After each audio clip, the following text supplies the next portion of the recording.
Welcome back to the Have Not Room. I am Ben. I'm here with Chad and Brian to talk about a brand new season of Big Brother. Big Brother 28 is here. We have our cast fully released. Basically, like we have a 100% guarantee now of who is on the season. There's been so much speculation. There's been returnee chirp in the air for weeks now, and it is great now to finally have 14, I guess, new players, even though like one plus of them is arguably not a new player in terms of reality TV, but they're calling in the new players. And we have two Survivor veterans that are going to be coming on, as well as a Big Brother star from the new era of Big Brother. 17 players total for us to talk about here tonight. And I don't know about you guys, I'm very excited. Yeah, Ben, I thought we were done talking about Rick and Dee, but here we are once again. Yeah, definitely. Brian and I, obviously, over on the Linesiders, just wrapped a season where we talked about Rick and Dee all spring. And it's we're spoiler alert, we're gonna keep on continuing to talk about them.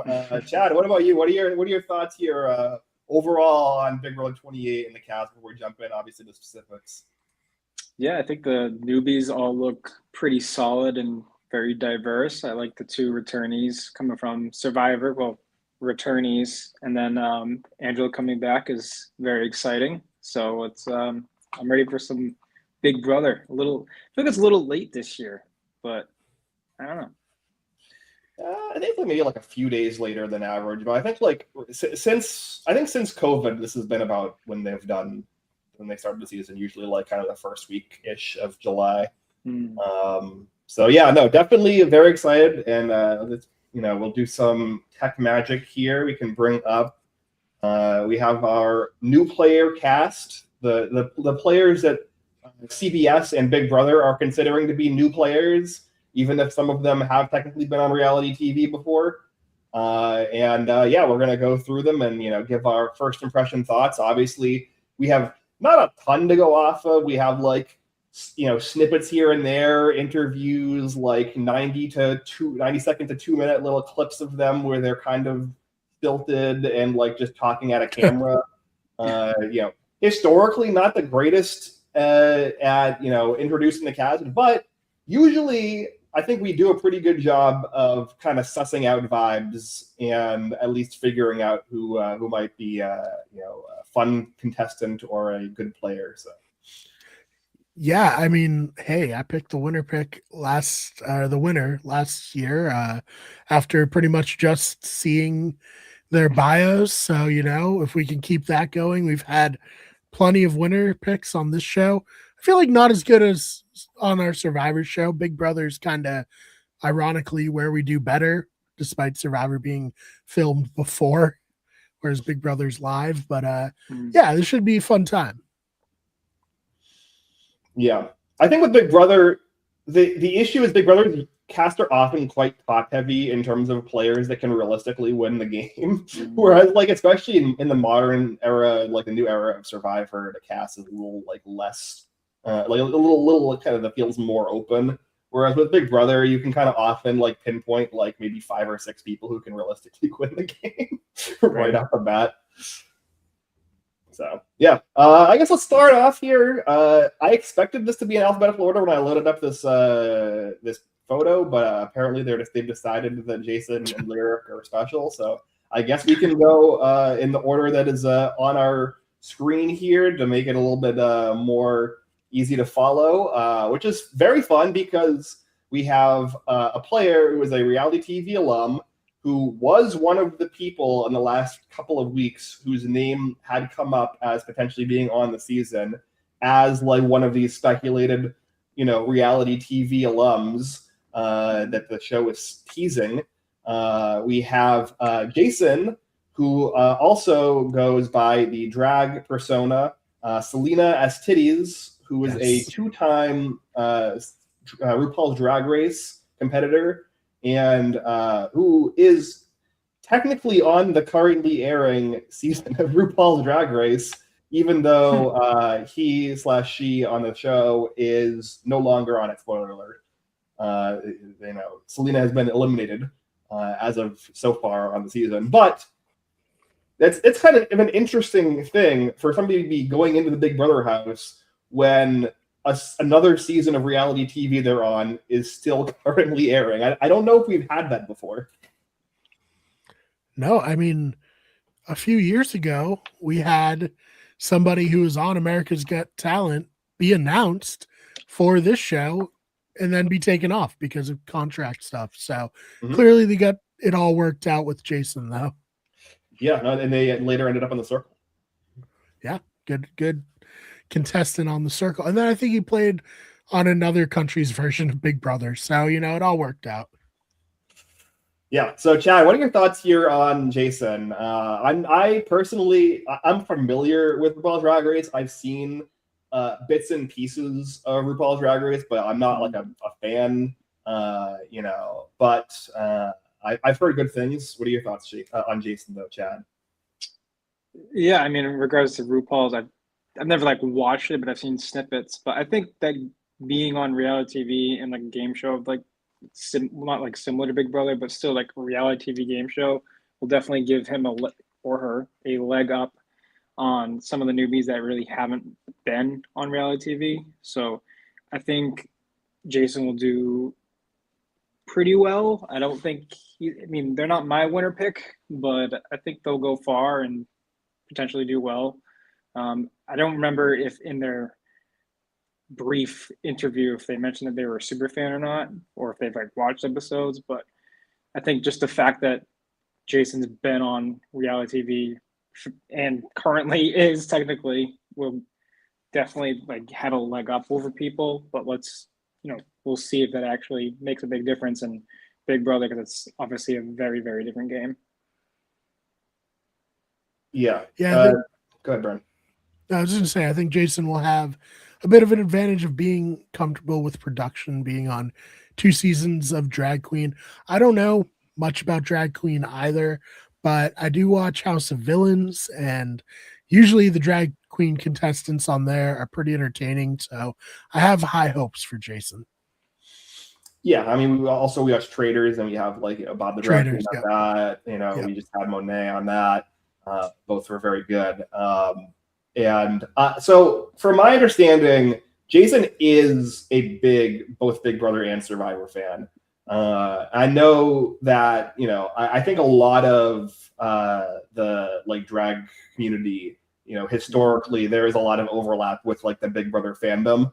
I would say, based off of my like cursory overview of the cast, Jason's probably the second or third biggest fan of these 14 contestants, which to me is definitely a huge thumbs up.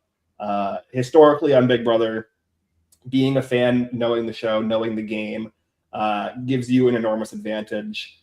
Obviously, combine that with the fact that he has reality TV experience, even though it's not really the same game. And with there being returning players, both he's obviously going to know who Dee and Devins are. He's going to know who Angela is. Like that, I think also gives him a huge leg up, because he's going to have an immediate in with those players that none of these other newbies will really have to that degree, while being able to stay like branded by the show as a non-returning player.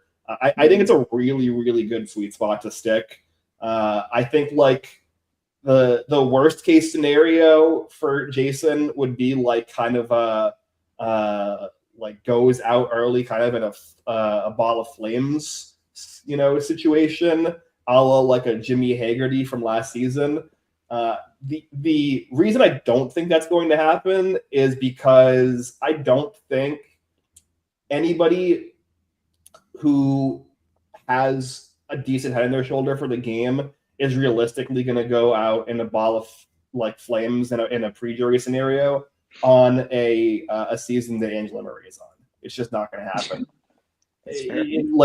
There's no capacity. I don't think there's any capacity where somebody's going to like flame out to that degree. Like there's like one or two people in this new cast that I think could, but it would be from like a social perspective, and not from like a plays too hard, like kind of burns out strategically perspective.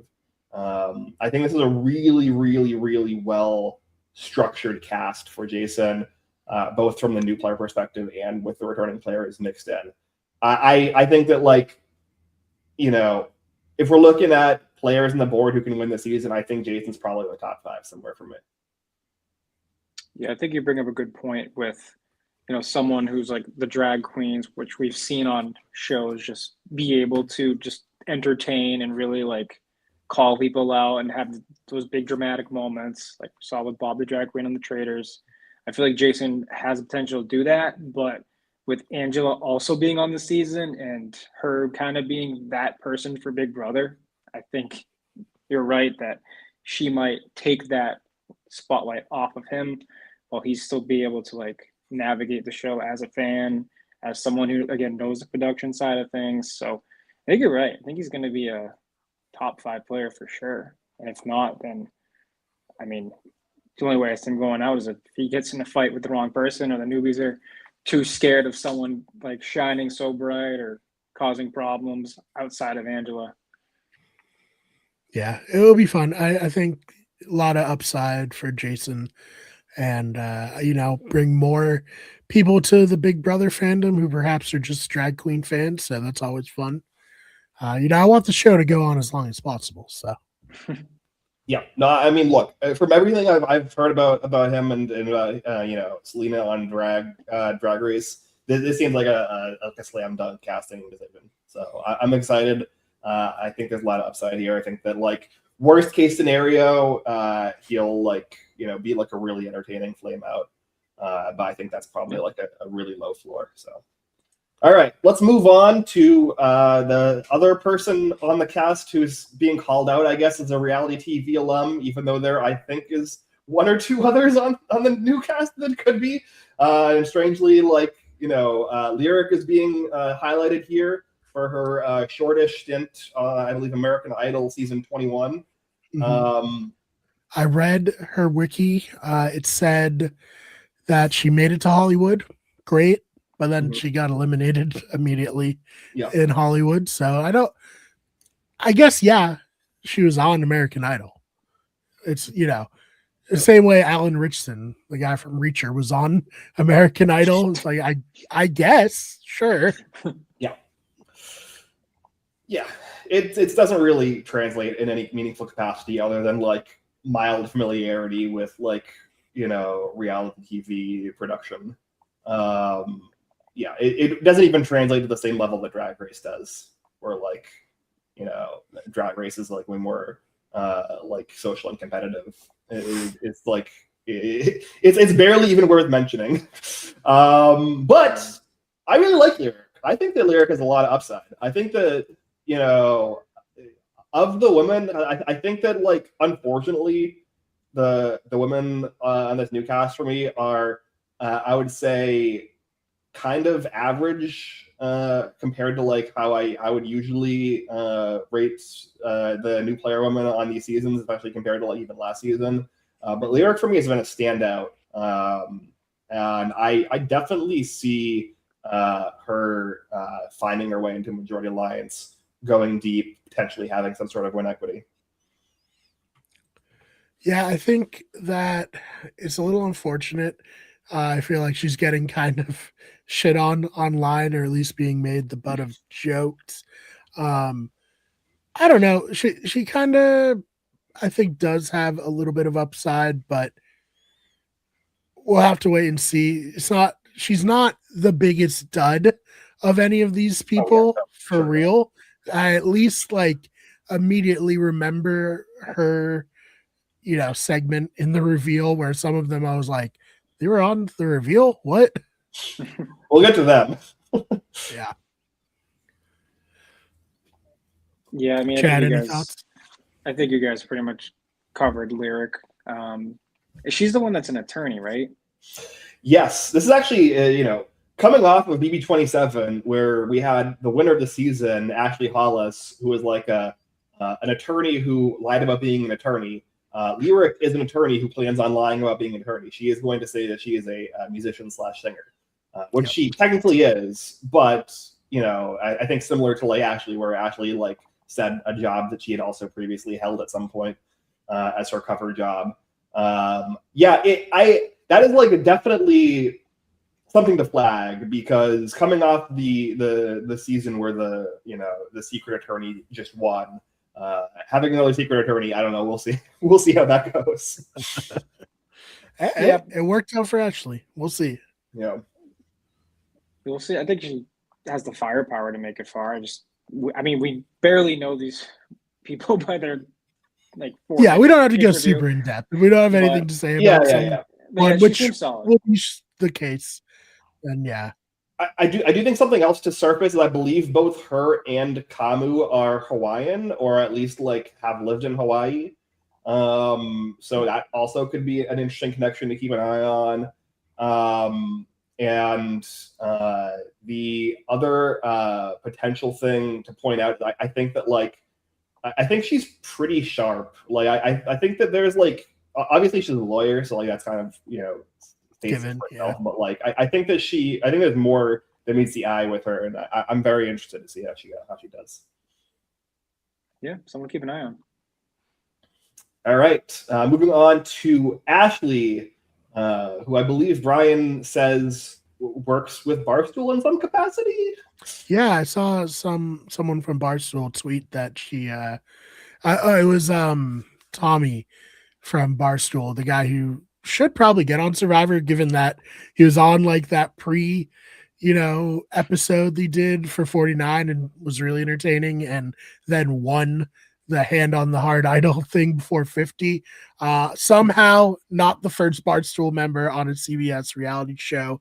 That's crushing, but Ashley will have all of those fans presumably at her back, so look for her to potentially win any fan vote stuff early on.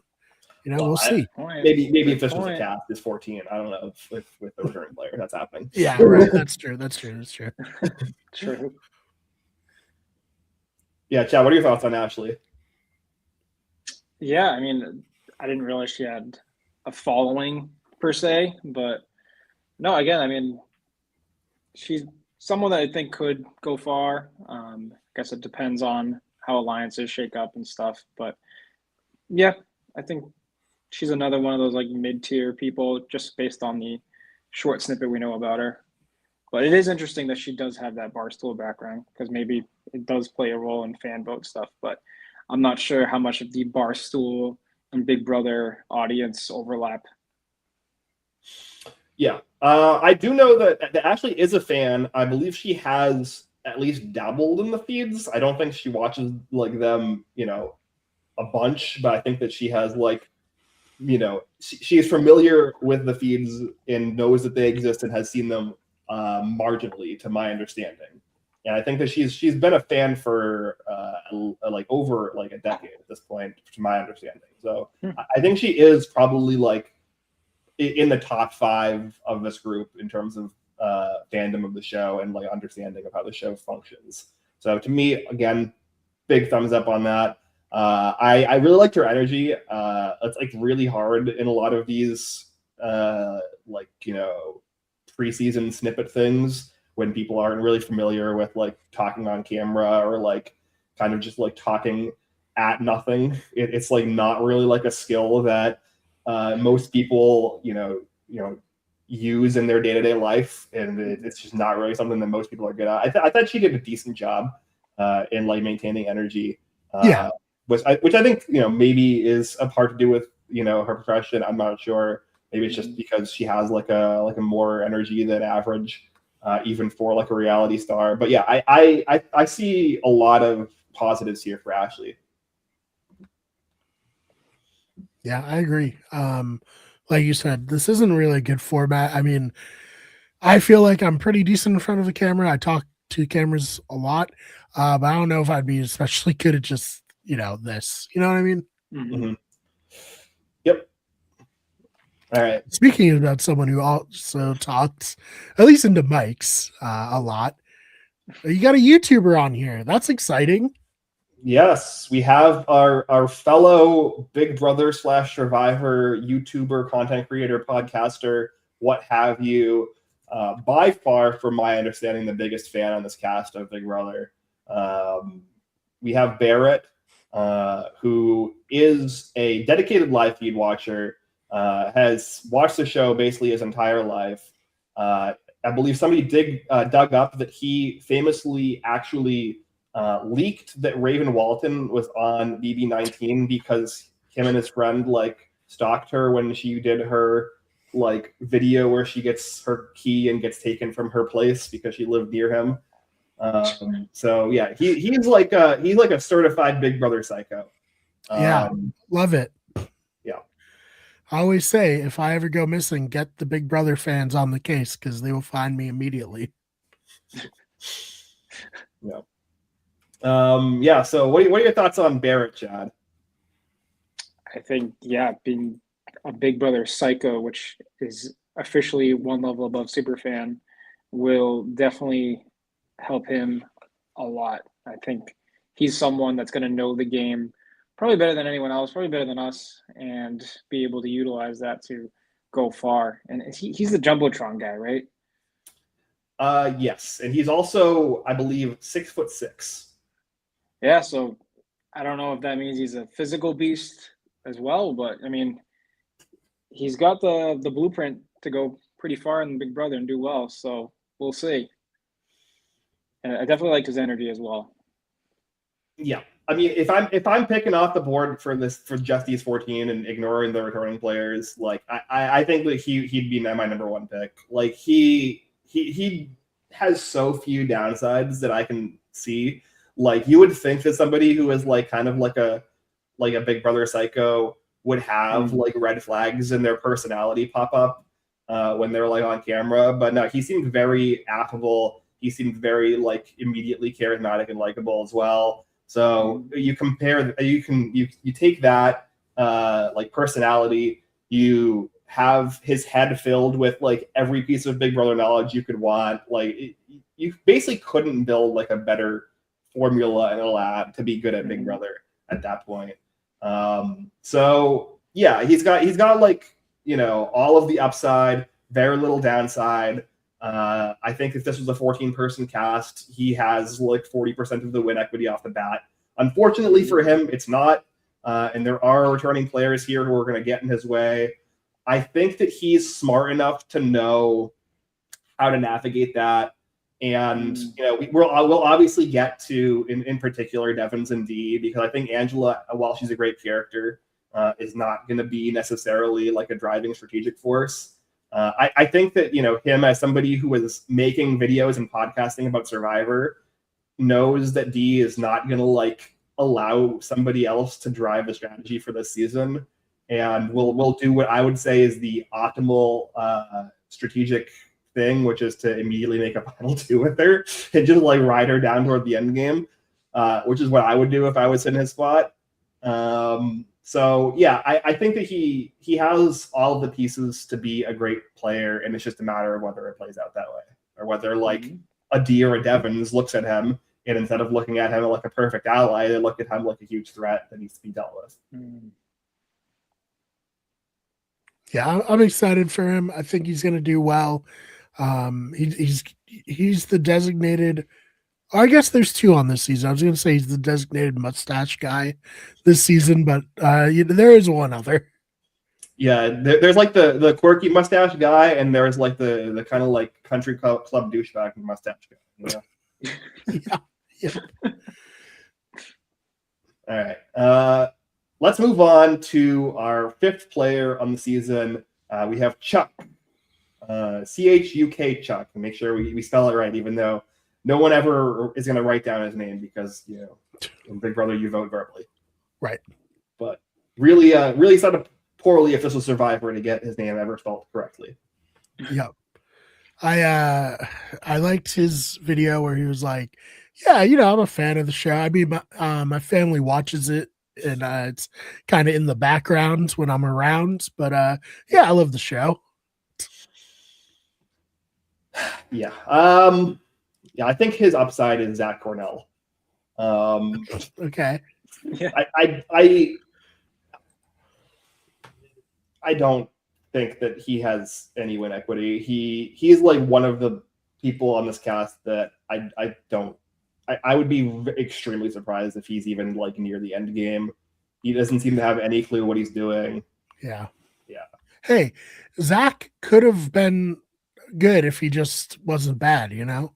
That's fair. If he just didn't put himself or keep himself on Yeah. the block for no reason. Yeah, no, look, no, Zach was in a phenomenal position for like 3.5 weeks and then decided he just wanted to lose the game, right? And I think that's where Sometimes Chuck, it I think happens. that's Chuck's ceiling, right? Chuck's ceiling Yeah. is he accidentally gets into a good position and then fucks it up the second he has to make a decision. I agree with you. What are your thoughts, Chad? Do you have anything positive to say on Chuck? I liked him. He seemed nice enough. It's just like I didn't see anything there that gave me hope. Yeah, I think he's just another. I think the Zach Cornell comparison is like dead on. I think he's just another guy, physical guy that'll, probably do good in comps. But I mean, he didn't give us anything to show that he's strategic. I mean, yeah, he puts in the show in the background. Maybe he started doing that after he realized he was on the show. But who knows? I mean, he didn't give us anything more than just that he's fit and sometimes watches Big Brother. So I don't know. Another one we have to just wait and see. But I think you're right. Zach Cornell's probably the player comp for him. Yeah, it would not surprise me if he's just like he could even be like in a Zay spot where like he just doesn't put the work in that he needs to first week. There's a bad HOH draw, and like he just ends up on the block because he doesn't put the effort in. People are going to be playing hard. He's not going to be playing at that capacity, especially with this cast. There's just like I just don't see it. I don't know. Yeah, I mean, he'll find himself in the majority alliance. He'll like be used to win comps here and there, and then someone strategic will just boot him before he can like win anything out, and that'll be his story. Yep. But who knows? Maybe it'll surprise us. Yeah, no, I think all of us reserve the right to be surprised for sure, and we've definitely made incorrect calls on this podcast before. Even though I think we usually have a decent pulse on things, that we have definitely been way off in certain cases. So yeah. All right, let's move on to number 6 on the board. We have Drew, who I believe is the youngest player on the cast. I think he's 22, 21, 22, something like that. And he definitely tracks as being 21, 22. Yes. Yeah. Totally agree there. He came off young. It will be interesting to see how the rest of the cast reacts to him. Ben, we talk about it on the Survivor podcast as well as here. Being younger in a group where like most of the people are a little bit older, kind of tough to be taken seriously. So we'll see if Drew, because he definitely gives younger brother energy, Yeah. Yeah. Is it just endearing younger brother energy or annoying younger brother energy? Right. I think that's like what we're kind of waiting to find out, because with Drew, I could definitely see either. Yes, agreed. Yeah. All I remember is like he was talking about his hair, trying to like make his hair an official. That was weird. Yeah. It's not, okay. No offense to him. I don't think there's anything that distinct about his haircut. Mm-hmm. What the hell is he talking about? Yeah. I've seen Zach Rance comparisons for him. I don't know if I fully agree. I think that Zach, like in the preseason, maybe this is like something that'll kind of like soften itself out when he's actually in the house. But because in the preseason, I think Zach had a very similar vibe. But like in the house on BB16, Zach was very much like a very likable underdog sweetheart kind of situation, and I don't really get that from Drew. Like I think like even if people are endeared to him, he's gonna like he has like this kind of like weasel energy that like makes him want to just play like a villain. Like that's the vibe I get, and like I did get that vibe preseason from Zach Rance before 16 happened, but like not to the same degree. So I don't know. Yeah, I mean, I get that comparison, but I mean, I loved Zach Rance, and I wish he would come back, but like, I don't know. I think Zach was, like you said, much more endearing, and he had some strategy to his game at least. But this guy just seems like he's just a 21, 22-year-old kid going on reality TV for the first time and playing up his personality. So Here's the thing about Zach.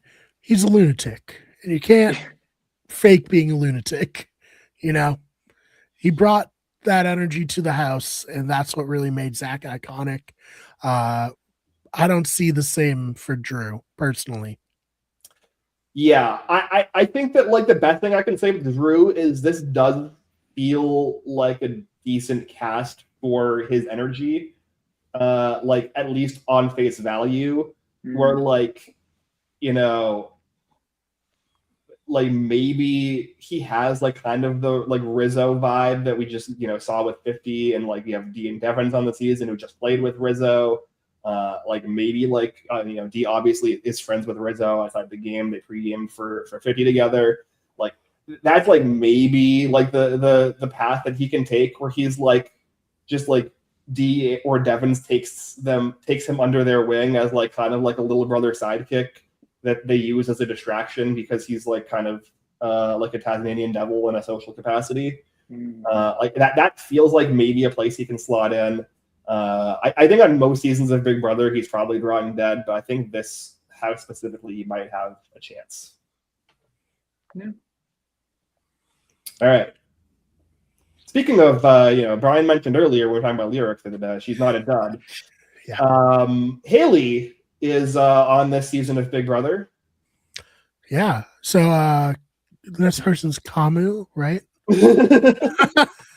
I don't have much to say about her. She seemed really uncomfortable in front of a camera.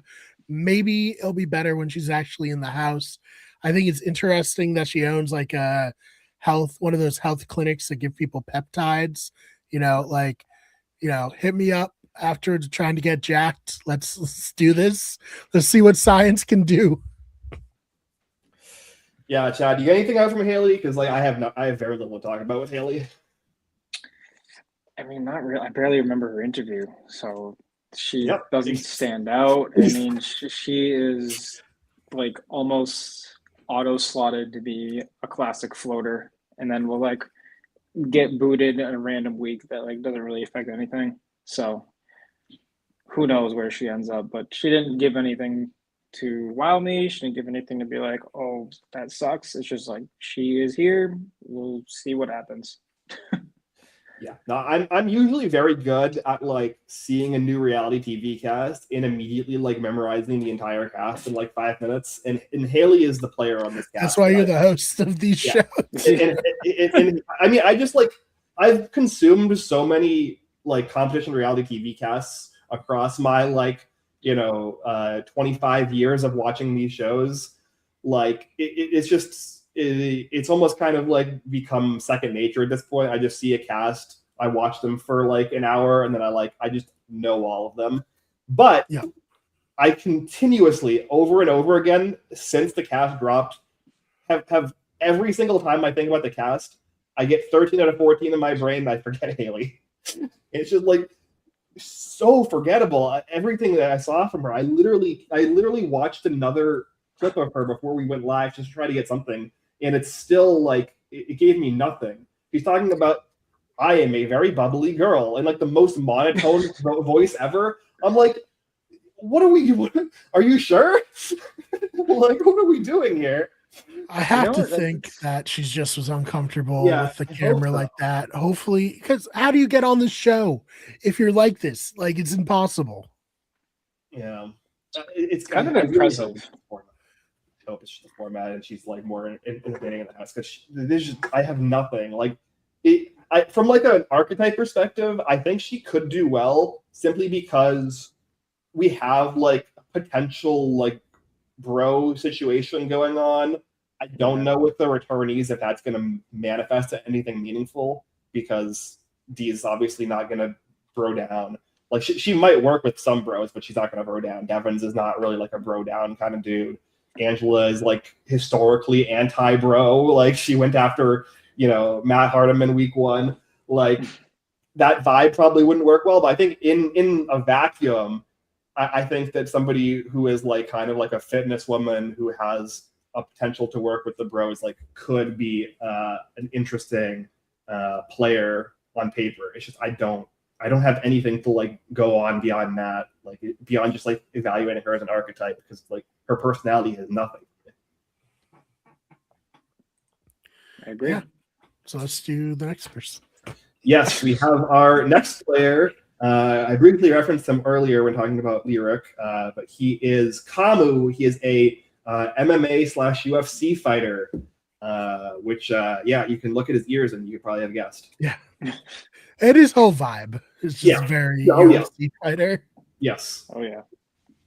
No, it's not like a bad thing. It's just like he has a very specific vibe. Yes. Which I think is the most important thing to talk about here, because I think that like UFC fighter, if we're talking about body archetypes for winning Big Brother challenges, is like probably in the competition for like one of the best body archetypes you can have, because it's like nimble, like, you know, small center of gravity, like kind of, you know, tiny package, but really, really strong, like core capacity, like, you Balance. know, yeah, balance. Like everything about being a UFC fighter is like kind of designs you for being good in physical Big Brother challenges. Oh yeah, he's gonna dominate those, dude. Yeah, as opposed to like a traditional like bodybuilder type, which usually is going to be too top heavy, too heavy overall. Not going to perform as well, especially in endurance comps. Though we had a Keanu last year was like kind of the opposite, but Keanu also very nimble despite his size. Yeah, it's rare. Mickey from BB21 was also surprisingly good at those types of competitions, despite being huge. So yeah. So Kamu, I think, is going to win comps. That's for sure. Yeah. If we're like putting money on like a first HOH, and the first HOH is not influenced by whatever wacky twist they're doing week one, I think Kamu is like, you know, odds-on favorite to win. It's like him and D are like the two I would put my money on to win any given competition. So that's really good, especially in modern Big Brother. Winning comps is huge. I think that his biggest struggle is going to be where he kind of slots into the house socially. Yeah, I think that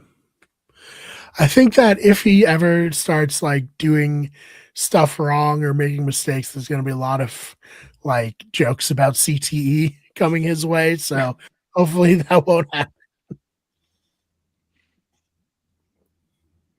Yeah, I think he's your classic comp beast this season. I think maybe he goes that, like, I think his win equity would be the Mickey route. But that's if he gets that far. I think a first HOH would definitely help someone like him, who, again, we don't know how he is strategically, socially, all that. But if he finds himself in the majority alliance just because he keeps winning and they have to include him, then that'll definitely bode well for him. And I bet he does well unless a smarter strategic player wins like a mental cop and just gets him out because he loses an HOH or loses a not an HOH, power veto, and if he's like post veto on the block, I think that's bye for him. But with the what's the challenge thing, the blockbuster being in effect for longer than what most people like, I think he's safe for a little while. Yeah, I think he's a high ceiling. I think that I don't think that he has like a ton of immediate win equity, but I think that he probably is locked in for like final 9 at least. Like I think he's likely on the jury. I think that he's, as long as he doesn't completely flub socially, which is not impossible. I think that he's likely to end up in a majority alliance and be included in some kind of strategic capacity. And he does. I think he at least is familiar enough with the show where he'll like have like a good grasp. But yeah, it's I think tricky. I think that there's potential gets taken out early, but I think that more likely than not he's in here probably until like early to mid jury. Yeah. For sure.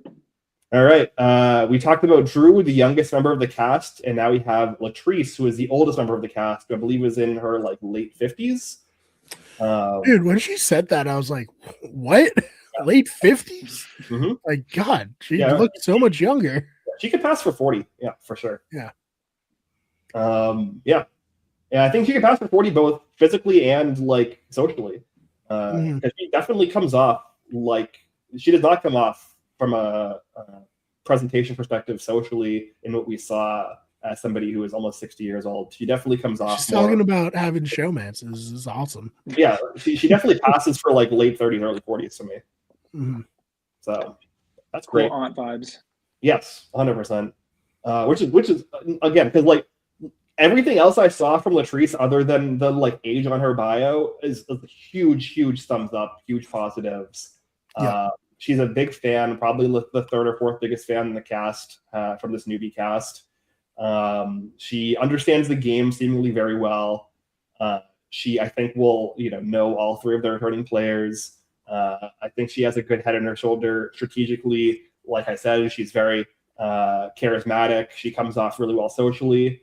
Yeah, I think that her biggest issue is just her age, and then also just winning those end game comps.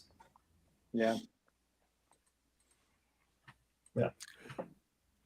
All right. So now Kelly. No, sorry, Mallory. No. I was Okay. thinking that too, looking at her picture because it's so small on my screen. I was like, They wanted Kelly. to make her seem like Kelly. I feel like. It sucks so bad because like I really liked Mallory from what I saw of her. Same.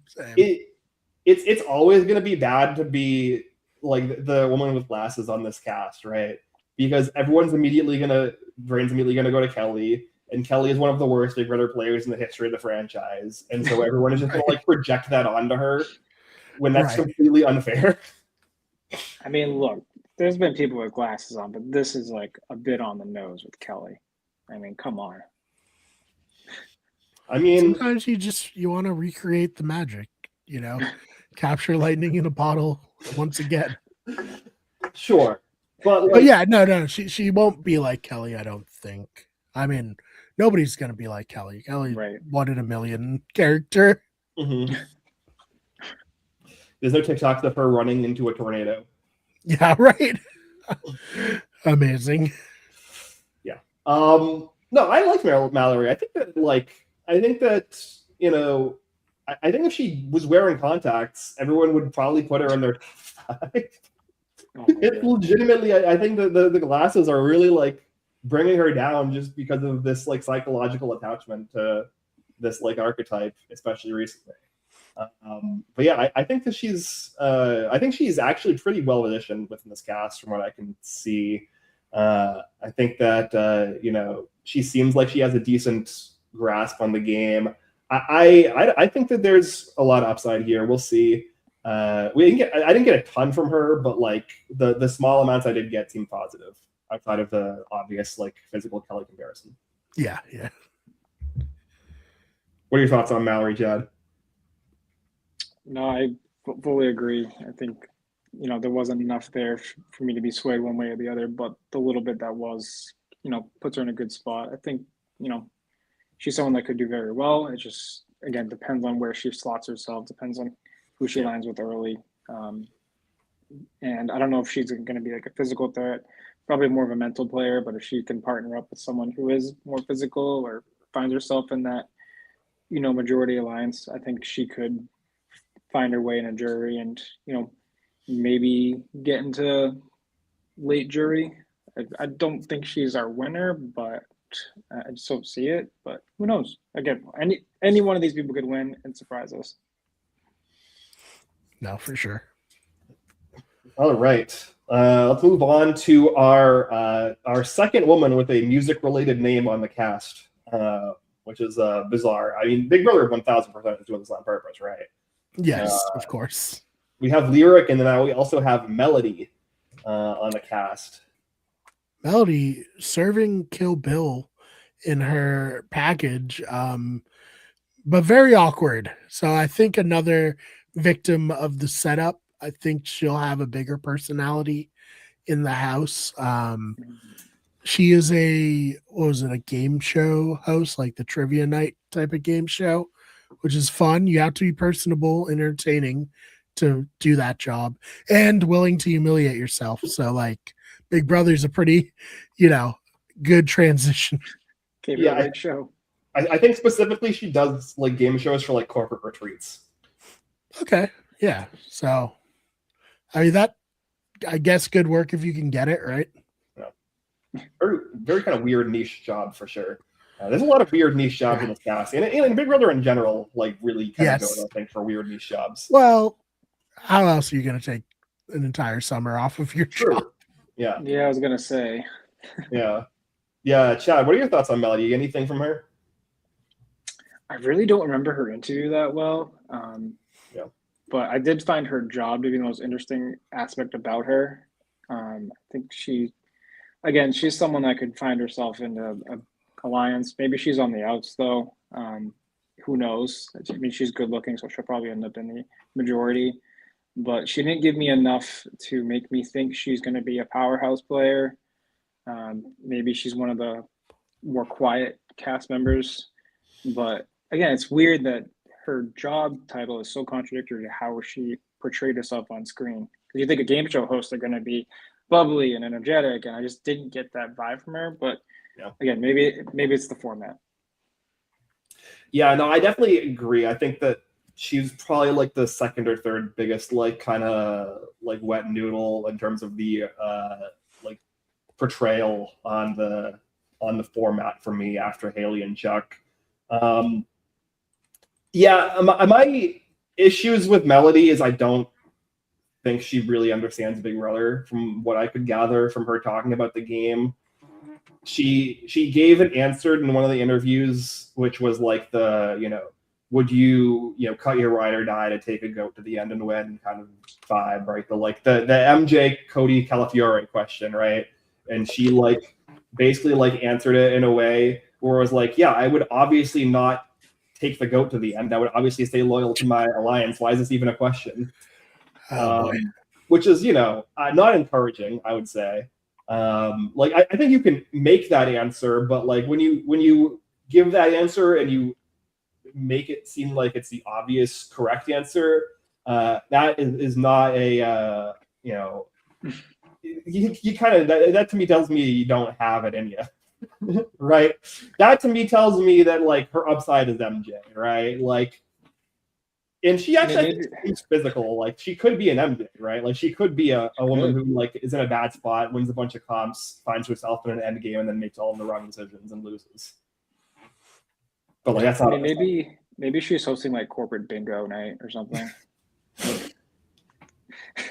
Yeah, I don't know.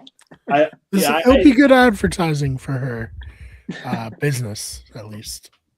Hopefully. I mean, Big Brother fans are brutal and have been known to like go on to rating sites for businesses for contestants they don't like and give them 1 stars. So not I would say if you're gonna try to like use Big Brother as like a jump point for your business to take off, you're playing with fire, I would say.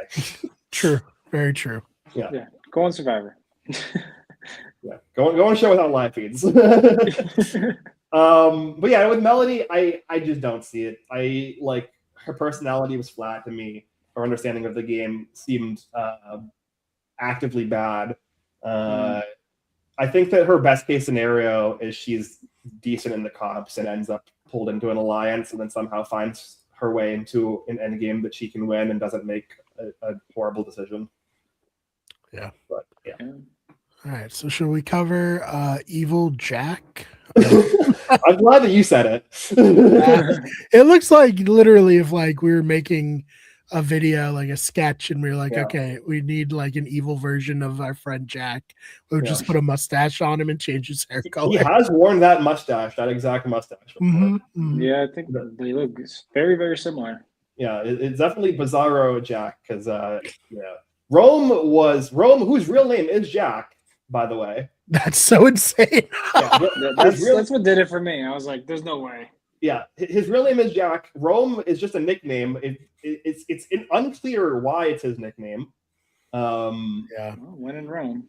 But yeah, this Rome to me, while very entertaining from what we saw of him, was basically like an amalgamation of walking red flags. Yeah. Like I don't know if you could like craft somebody in a lab who like gives up more red flags. Both from a personal perspective and from a person who's going to play Big Brother perspective. It would legitimately shock me if this guy is anywhere near the end of this season. Yeah. No, he's a pre-jury guy for sure. I agree. I think, like, in terms of the two mustache people here, his is the douche mustache, and being a pickleball coach doesn't really bode well for his profile. I mean, maybe he's the world's best pickleball coach. I don't know, but yeah, I got nothing but red flags from him. He's gonna rub people the wrong way for sure. Yeah, I think that he's gonna like relish in rubbing people the wrong way. Like he seemed like legitimately like giddy at the idea of pissing people off. It's like his only his only positive for me is being a pickleball coach means that from a purely build perspective, he might win a bunch of early comps and like kind of have to be included in like the strategic goings on in the house because of that. But like legitimately, the second that he is like not in a position of power, I think that he's to me he's like worse Tucker, right? Like at least Tucker was affable to a degree. And was like included in alliances. Like maybe he'll be included in some early alliances, but like it really feels like he's all of the bad aspects of Tucker and none of the good aspects. He's gonna be someone who gets saved from the BB blockbuster. We're just gonna be like, God damn it, really? Right? Oh yeah, Twitter meltdown the second he wins a blockbuster. Mm-hmm. But I think he'll be good feeds. I think he'll be good TV for the like 3 to 4 weeks he's in the game. Yeah. All right. Going from somebody who I think has no shot to win to somebody who I think has some shots to win, Taylor. Yeah. I really like Taylor. I think that we got to talk about her like strategic idea that she put out because it's kind of fucking wacky. But I appreciate. I like it. It's thinking outside the box. Exactly. That's my takeaway from it as well. I don't think it's particularly good or novel strategy, but I appreciate that she's like her brain is thinking about the game in that capacity, because I think when she's actually put into the house into a position where a social structure emerges, you know, I hopefully she doesn't try to force this like kind of wacky idea, and she just like kind of jiggers things a little bit in a way that actually makes sense. Because so to like kind of set the stage, I guess her idea is like there's two sides of the house, and then there's also like kind of the middle people who are like kind of floating back and forth, and then each of these three groups has like a leader or like somebody who's like vaguely controlling that group strategically, and then those three leaders / like strategic control people are in a secret 3-person alliance, and they kind of each individually control their group to protect each other and whittle each other down. Like, that's not horrible, but like that's an extremely specific house structure that has to exist for that to work. And like this isn't like a brigade where you can kind of force it by just like getting 4 people who are loyal and then like building the structure from there. This is like this structure kind of has to naturally exist, and then you exploit it. And if the structure doesn't naturally exist, there's no way you can exploit it in this way. And even if it does, it's like not as clean as something like a brigade structure. It just seems like a worse version of the brigade to me. So, but if she adjusts in the house and she builds kind of like a, brigade pretty boys, cookout style structure, it's very effective. It's arguably the most effective to the point where it's game breaking. So I like it. I think she's very likable. She came off well in her interviews. I think that she has a good head and her shoulder for the game, even if it's a little wacky. Yeah. Yeah, I mean, if there was a season with two distinct sides and people in the middle, that sounds like a great season. Unfortunately, that doesn't usually happen, but we can dream just as Taylor was dreaming here. Yeah, I was really high on Taylor. I liked that idea that she came up with, and the first thing I thought was like, she's like basically saying the brigade, but more stereotyped. And I mean, it would take a lot for that to happen, and if she pulled that off somehow, that would even be more amazing. But I think a lot of modern Big Brother doesn't really have that kind of structure, and everyone's aligned with each other. So I mean, sometimes there is a very set, like these are the, this is the majority alliance. We're all on the outs, but I think it's very specific. But I do like the thought process. I think she has all the tangibles in terms of, she seems intelligent. She seems like she's pretty physically fit.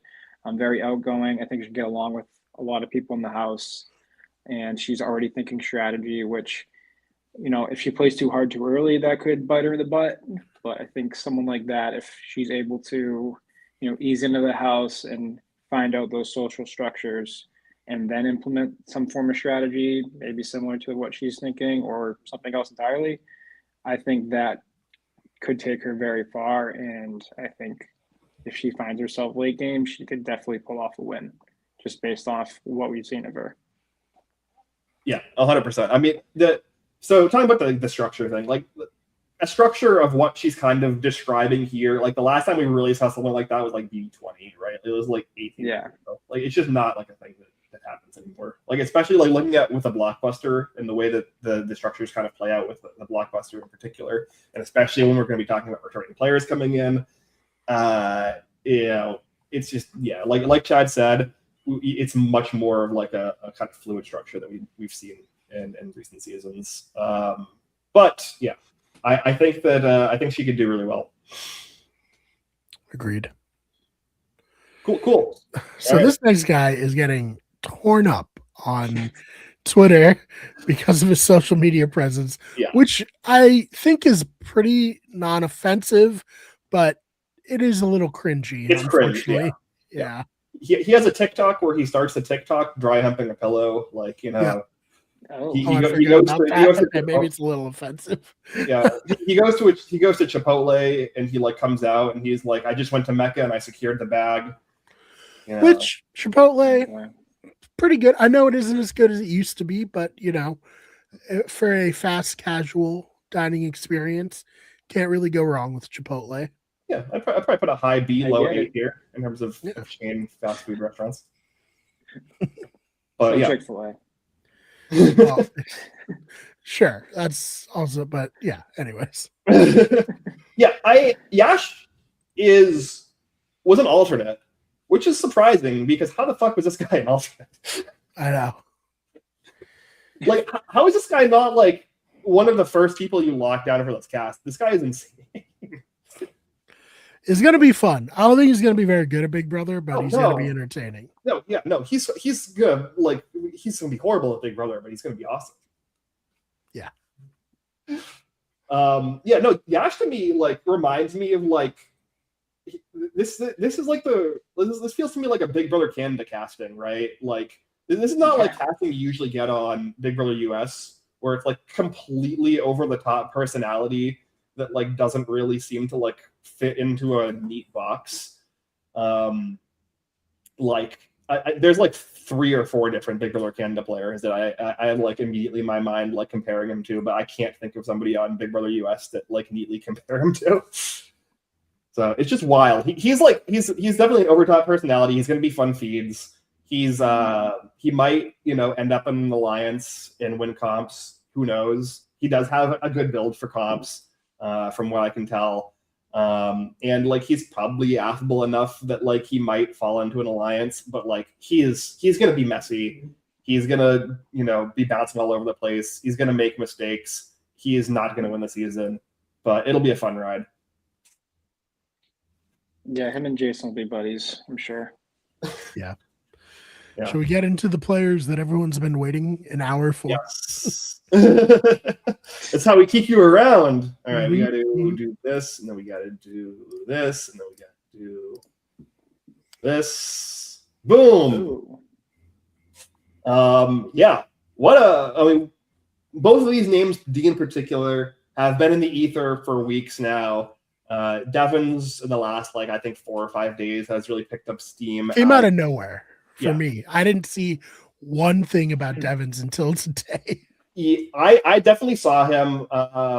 Christian Yabicki has been talking about Big Brother recently and like kind of in the ether, speaking about it. I know Tyson, I think, randomly had talked about Devins with the idea that he could be on the show.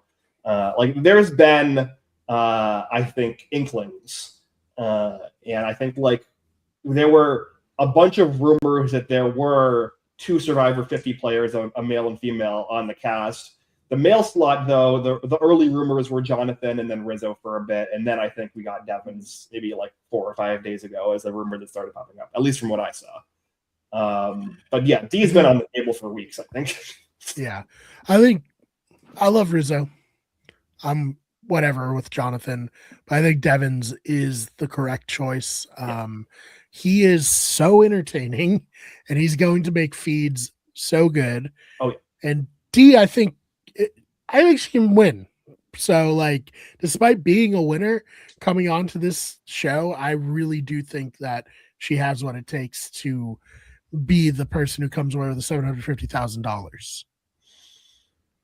Yeah, great picks. Love it. Even though I know a lot of people are like, "Oh, we just saw them on Survivor 50." I don't care. Yeah, don't care. I've been a certified D fan since Survivor 45. The moment on Survivor 45 that D won me over was in the pre-merge when we had Sean after the swap begging to be voted out. Like he was basically pseudo quitting, but he wanted to be voted out. He didn't want like the stink of being a quitter, even though he was quitting. And then D still wanted to vote out Sifu. They get to tribal council. D goes into the booth, writes down Sifu's name, even though no one else is. That was for me the moment I was like, okay, I fucking love D. I hope she wins because like. I've always been the guy who says if somebody wants to quit the game but doesn't want to quit, they want to get voted out, you do not vote them out, you make them quit. And like it's rare that people actually try to do that or follow through on that, and D is one of the rare people who has done it. Obviously, she's considered one of the best players in the last like decade of Survivor. She came back on 50 as arguably the biggest threat on the board, or one of the biggest threats on the board, and made a decent run. Yeah, I mean, look, D is going to run this game. I think it's. The question is whether she wins, right? I think that she's going to be one of the main strategists, one of the main players for the season. I don't think that. I cannot be convinced otherwise. Yep, agreed. Right, I'm so happy these 2 are here. Yeah, Chad, what are your thoughts? Yeah, I mean, you guys know these 2 players way better than me. I did watch a good portion of Survivor 50. I still need to finish it, which I can't believe I haven't yet, but I had things going on.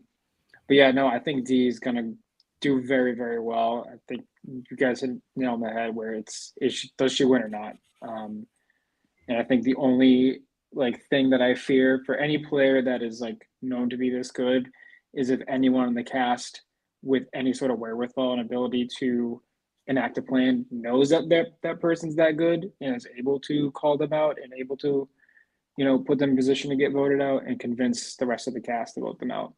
So I'm going to be very interested to see how these 2 players translate to Big Brother play.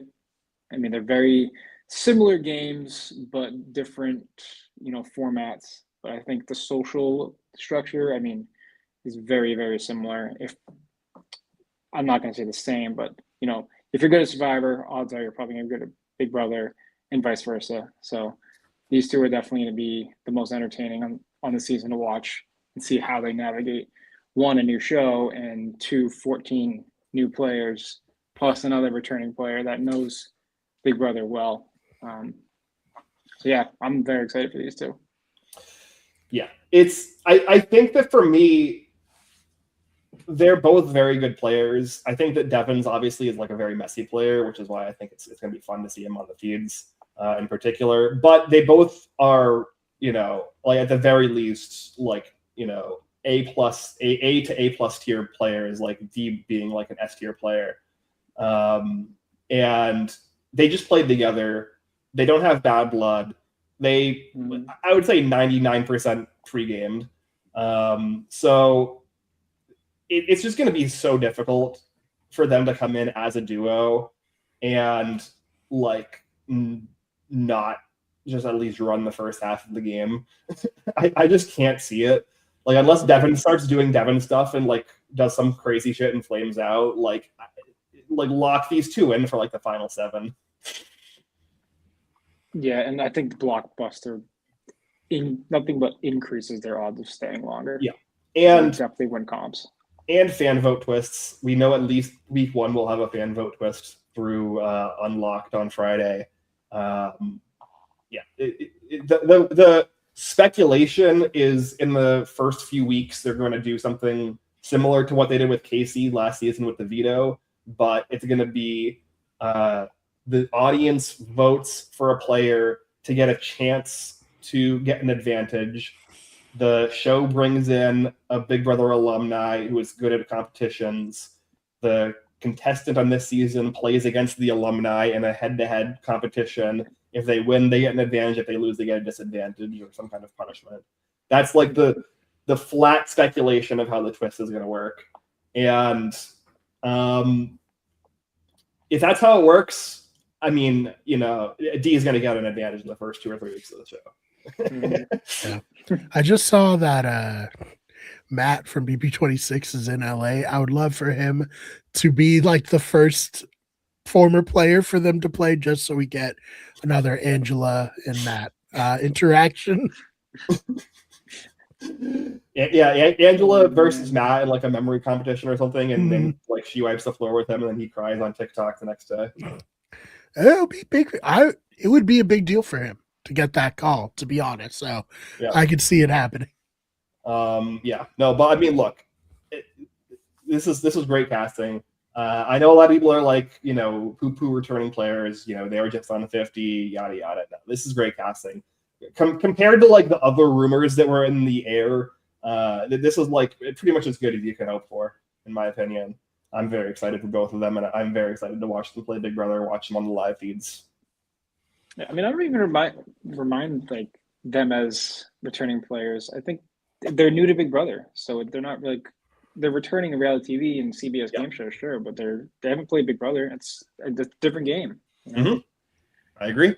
I think we saw that with Suri. I mean, like Suri, somebody who ran the first half of Big Brother 25 and then kind of ran up against the wall because the format is not conducive to a player like her. Still made it to 5th place, but like still, you know, even with kind of advantages she had, they ended up kind of being disadvantages. She lost control of the game. I think that's like a really interesting thing looking at, because like D and Devins are only the 2nd and 3rd players to come from Survivor to Big Brother after Suri. To kind of see whether, especially somebody like D who only played the 26-day version of Survivor, like the inclination I think for them is going to be playing really hard right out the gate, and like trying to like, you know, like kind of, you know, game extremely hard in the first week or 2, which I think is good. But there is like a level of burnout that does happen, because Big Brother is way more of a marathon than Survivor is. It's like a 90+ day game compared to like a 26-day game or a 39-day game. Right. So it's interesting. All right. Let's get to the star of this season, I hope. Certainly the star of our original season in our eyes. Angela fucking Murray is back. I could not be more excited. I love Angela. I think she is somebody who, in a time where everybody is like coming into these games with a bit of game bodiness, you know, no pun intended, obviously, with our show. She is not afraid to get into fights for the most ridiculous reasons. She's not afraid to turn on her allies for no reason. She's not afraid to make good TV. And for that reason, I adore her. Yeah. She Go is ahead. just chaos. She is chaos coming to a house where she's the only returning player to Big Brother. And it's going to be so interesting and fun to watch, especially with like two players coming from a different show that are definitely like better players overall. But she's going to be looked to as that, veteran Big Brother player. But you also cannot trust her or anything she does. And God forbid you eat her charcuterie board or whatever, then you're screwed. So it's going to be like, she's like the perfect player that you bring back in a like one returnee season, well, at least returning for Big Brother players, that is just like, okay, we're just going to see what happens. And she's just going to cause so much chaos and add so much entertainment for the viewer. But she's going to be a nightmare. Yeah, for a show that doesn't do very many returning player seasons, I do like that they aren't afraid to do seasons like this where they'll have people who would be all-stars, but they aren't going to do an all-star season like BB18, the four play. Like, say what you will about Frank completely torching his reputation on BB18, but he was a huge name for all-stars before that. And I think Angela, same thing, but who even knows when we're going to get another all-star season? Oh, probably 30. I mean, you would think, but Big Brother historically does not care about round numbers. Yeah. Like BB22 instead of 20. Like, okay. 7 was the other All Stars. Like, it's just random. Yeah. I mean, look, I love Angela Murray. She in my opinion, I think Angela Murray is the best reality TV casting in the last 5 years. I think it's a close like 1A 1B between her and Q for me. But like she's for me number one. Legitimately, I can remember the like feeling of waking up on that first Saturday morning and turning on the feeds of BB26, literally in the middle of her coming down the stairs doing her speech, and just being like, what in the sweet fuck? It's like fucking 9 o'clock in the morning. What are we doing? Like, it's just ridiculous. Oh my god. She's gonna have the feasters glued all season. Yeah. Oh yeah. No, between her and Devins, like, legitimately, like, you think Devins is gonna be chaos? No, Angela Murray is gonna be chaos incarnate. Like, this is like a, they just like brought like the most chaotic recent player from Survivor and the most chaotic player recently from Big Brother, and they're like, let's put them both in the house and see what happens. Which is great. Yeah, good. It's gonna be the best feeds you've ever conceived. Mm-hmm. Yeah, I love her. She's just like, she's camp. She's incredible TV. She brings it from an entertainment perspective. There's literally nothing else you could want from a reality TV contestant. She plays hard. Like, that's another thing too. She's not good at Big Brother, but she tries really hard to play Big Brother.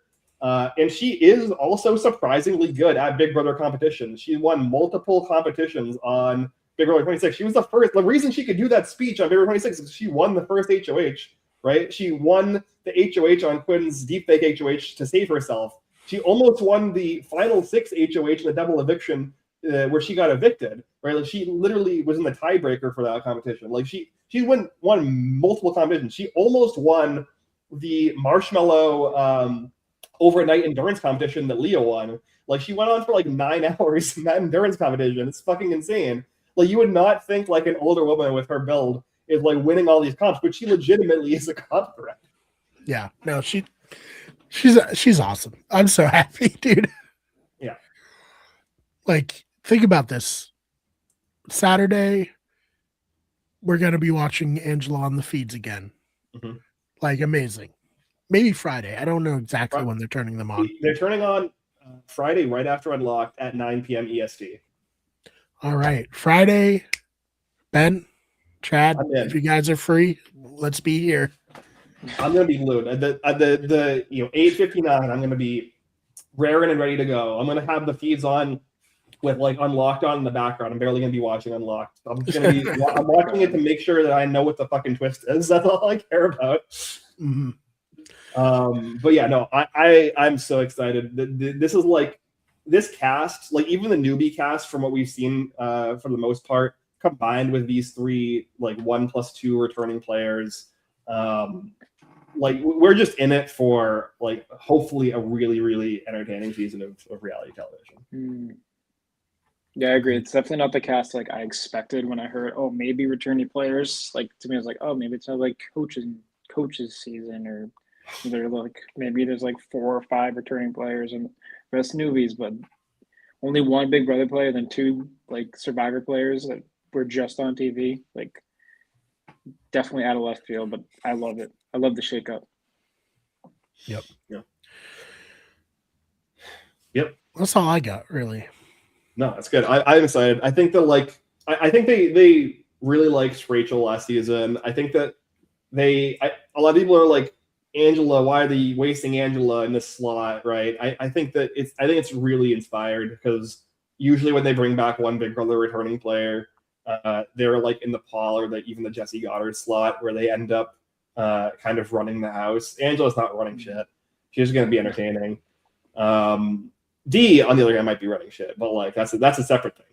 But like you know, the fundamental issue that you often get with bringing back a single returning player in Big Brother is just it's not in the cards for being an issue with Angela. So it's just like all positive for me. Which is why it kind of opens the door for anyone to win, especially D. Mm-hmm. Yeah. All right. Do we want to lock in winner picks, or do we want to wait until after Thursday night? No, I think we are all set now, right? All right. So my head says D, but my heart says Devin. So I will be picking Rick Devins to be the winner of BB28. I am going with Taylor, a newbie. I like that. Yeah.